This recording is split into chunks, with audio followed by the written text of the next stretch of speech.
India mission बड़ी तेजी से आगे बढ़ा है और इस क्षेत्र में कई महत्वपूर्ण प्रगति हुई है। डिजिटल इंडिया 2015 में प्रारंभ हुआ था और अब जुलाई 2025 में इसके 10 वर्ष पूरे हो गए हैं।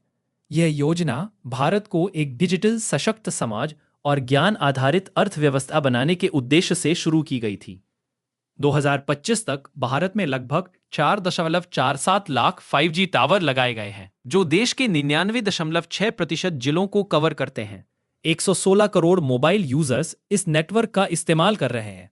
इंटरनेट उपयोगकर्ता में पिछले 11 वर्षों में 285% की वृद्धि हुई है और इंटरनेट का डाटा लागत 308 रुपये प्रति जीबी से घटकर 9.43 प्रति जीबी रह गया है, जिससे इंटरनेट सर्वसुलभ हो गया है।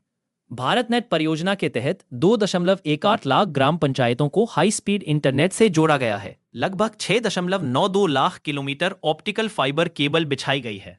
यूपीआई द्वारा अप्रैल 2025 में 1,887 करोड़ लेन देन हुए, जिनकी कुल मात्रा 24.67 लाख करोड़ रहे। वर्तमान में लगभग 460 मिलियन लोग और 65 मिलियन व्यापारी यूपीआई का उपयोग करते हैं। Digital infrastructure, e governance, digital वित्तीय समावेशन और डिजिटल साक्षरता परियोजनाएं इस मिशन के मुख्य स्तंभ है।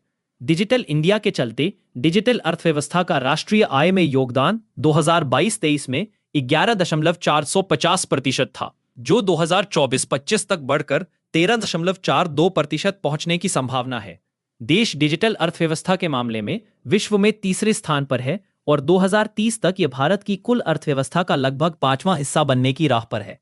3-5 नवंबर 2025 को नई दिल्ली में emerging science and technology innovation conclave ESTIC 2025 आयोजित किया जाएगा, जिसमें प्रधानमंत्री नरेंद्र मोदी 1 लाख करोड़ के रिसर्च, डेवलपमेंट और इनोवेशन फंड की शुरुआत करेंगे, जो निजी क्षेत्र के शोध और विकास को बढ़ावा देगा।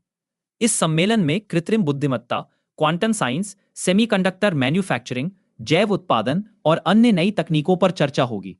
नए स्मार्टफोन जैसे OnePlus 15, Realme GT 8 Pro आदि नवंबर 2025 में भारतीय बाजार में लॉन्च होंगे, जो तकनीकी उन्नति का हिस्सा है।